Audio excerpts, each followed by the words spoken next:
Hey everyone, in this video we will see how to fix Grindr registration error, create verify account not working. Fix 1. Fix email formatting. Open your Grindr app to sign up page and type your email address using only lowercase letter. Ensure there are no blank space at the very beginning or end of the text field. Fix 2. Turn off your VPN. Exit the Grindr app and open your phone setting. Tap on network and internet or general on iOS. Then locate VPN, toggle the switch to off or disconnect. Fix 3. Clear the app cache. On Android, navigate to setting on your device and select app from the menu. Find and tap on Grindr and go to the storage option. Tap on clear cache to remove temporary files.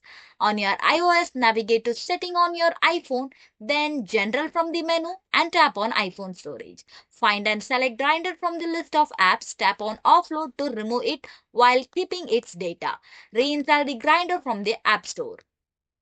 Fix 4. Verify age and location setting. Verify your date of birth on the registration screen to confirm you are 18 or older.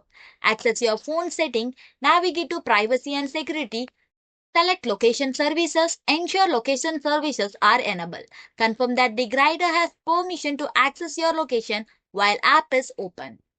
Thanks for watching.